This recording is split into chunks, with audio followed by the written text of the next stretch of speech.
Bonjour Tony. Bonjour. Alors comment ça va en cette journée de Redhook? Parfait, on a du soleil, du monde, de la bonne ambiance, des sourires, une journée de fête en fait. C'est une ambiance très particulière. Pour les aguerris du cyclisme, on pourrait comparer ça à une manche de Coupe du Monde de cyclocross en Belgique. C'est-à-dire énormément de passionnés tout autour du circuit, beaucoup de public. C'est très festif, à la fois sérieux, le niveau est très élevé, mais à la fois également sans prise de tête, avec des gens qui sont là pour faire le show, se faire plaisir, peu importe le résultat. Bien sûr, chacun donne le maximum de ce qu'il peut faire, mais c'est vraiment très festif. Le mot, je pense que c'est festif. Le Redhook à la base a été créé par David Trimble tout simplement lors d'un anniversaire, il me semble, c'est il y a 10 ans. Il a organisé une petite course dans son quartier, le quartier du Redhook à Brooklyn, autour de New York, pour son anniversaire, voilà, avec des potes. Et puis ça a bien pris, du coup il a décidé de créer une compétition, les sponsors sont arrivés, et aujourd'hui c'est devenu vraiment l'épreuve phare dans le monde sur le pignon fixe. Donc on va retrouver 4 épreuves, donc la première de l'année à New York, à Brooklyn, dans le quartier du Redhook. Ensuite, la deuxième manche début juillet à Londres, la troisième à Barcelone fin août, et aujourd'hui c'est la finale en Italie, à Milan. 5 groupes de qualification, avec une course qui va se dérouler sur une douzaine de tours en général. Donc les premiers de la première à 19e place vont aller directement en finale, de la 20e place à la 31e place vont aller en repêche. En repêche, on va retrouver une centaine de coureurs et les 10 premiers de cette repêche vont pouvoir accéder en finale, mais tout au fond du paquet. Dans le Redhook, c'est vraiment particulier. Par rapport à d'autres épreuves, on a vraiment beaucoup de femmes. Donc en l'occurrence, il y a une course qui se déroule avec une centaine de femmes, avec le même système de qualification et au final, une finale. Voilà. C'est un sport qui est très attaché également à l'apparence, au look, au style. On dit toujours qu'il faut avoir la classe. Peu importe le style en fait, tout est accepté. Donc du coup, les filles forcément amènent un côté entre guillemets sexy qui plaît dans ce milieu-là. Et qui fait qu'il y a énormément de femmes, des accompagnatrices. Nos compagnes sont souvent avec nous pour nous accompagner, mais également énormément de compétitrices.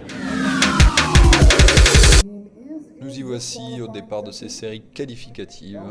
On retrouve un invité de marque en la personne d'Ivan Cortina, représentant du team Bahrain Merida.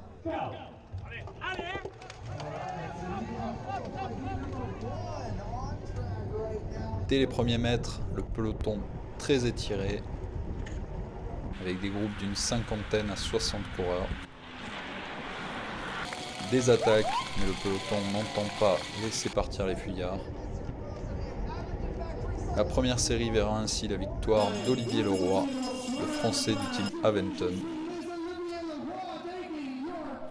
Alors que dans les suivantes, nombre de favoris vont s'imposer également, Colin Strickland, David Van Ed et Filippo Fortin, avant que la 5e série ne soit remportée par Davide Vigano, qui n'est autre que le leader provisoire du classement général de ce Redhook 2017.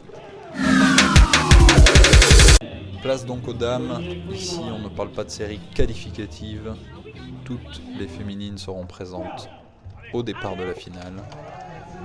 Il s'agit en revanche de déterminer l'ordre de départ de celle-ci.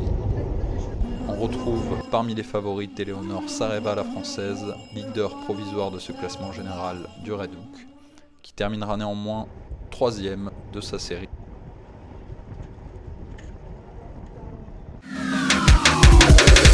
Les séries terminées, place un peu de repos, le temps de faire quelques retouches mécaniques en prévision des repêchages et des finales. Et pour certains, c'est déjà à nouveau le rouleau, pendant que le public, lui, en profite pour se ravitailler. À peine le temps de souffler donc que c'est le départ de la Last Chance, comprenez le repêchage. On retrouve dans cette série 2 membres du team GSO, en la personne de Bastien, ici en dernière position, et Sylvain, très concentré.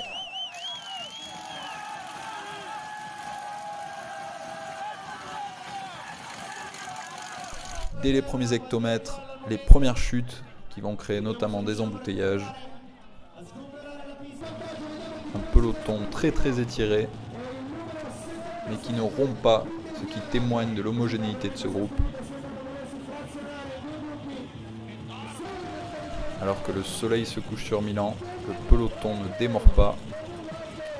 Et comme prévu, nous allons assister à un sprint pour les 10 places qualificatives pour cette finale 2017. Malheureusement, les 2 membres du team GSO n'y parviendront pas.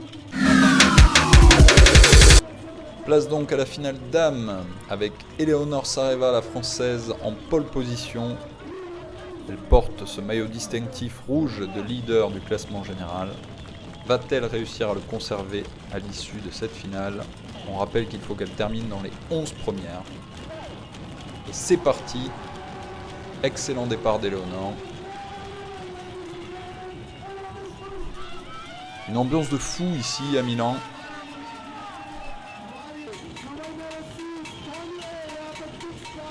Les tours passent et le peloton ne semble pas décidé à laisser partir qui que ce soit. Finalement, les filles devraient nous offrir un sprint massif. Eleonore sera-t-elle dans les 10 premiers?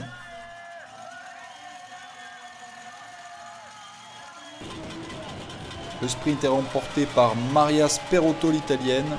Et Eleonore est bien 5e. Fabuleuse performance. Alors qu'on la voit ici félicitée par Fleur Fort notamment. Olivier Leroy, évidemment, son compagnon, mais également par sa dauphine, Raphaël Lemieux, la Canadienne.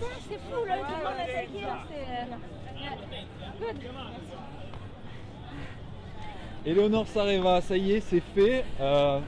Vainqueur du Red Hook, du classement général du Red Hook 2017. Ouais, c'est ça. Qu'est-ce que ça fait? Là, à chaud, j'ai envie de dire pas grand-chose. Faut le temps que je digère. Et on verra demain si ça me fait quelque chose, si ça change quelque chose. Donc pour ceux qui connaissent pas très bien la discipline du fixie, le Red Hook c'est l'équivalent de la Coupe du Monde, voire même des championnats du monde par étape, on va dire. C'est ça, c'est une Coupe du Monde sur 4 manches. Il y a environ 35 pays de représentés, donc on peut dire que c'est une Coupe du Monde. Ouais, c'est un raccourci, mais ouais, on peut se rapprocher à ça. Est-ce que tu pourrais nous dire, si tu devais faire venir des filles à ce sport-là, pourquoi elles doivent venir absolument? On vient pour le fun. Là-dessus, il n'y a aucun doute, on vient pour le fun.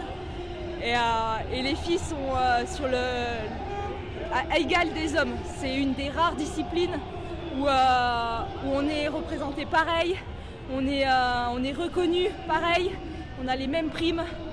Et ça, c'est fabuleux, c'est juste fabuleux.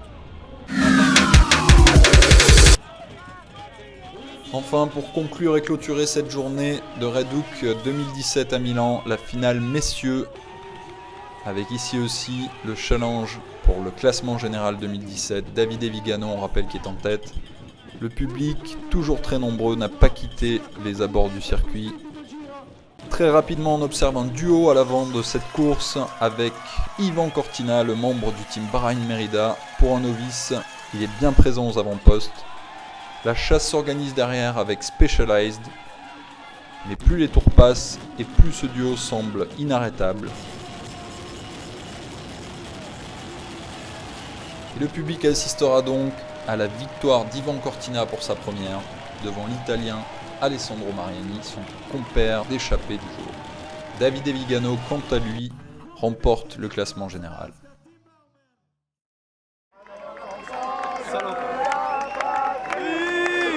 Le jour de gloire est arrivé, contre nous de la tyrannie, l'étendard sanglant élevé, l'étendard sanglant élevé, entendez-nous.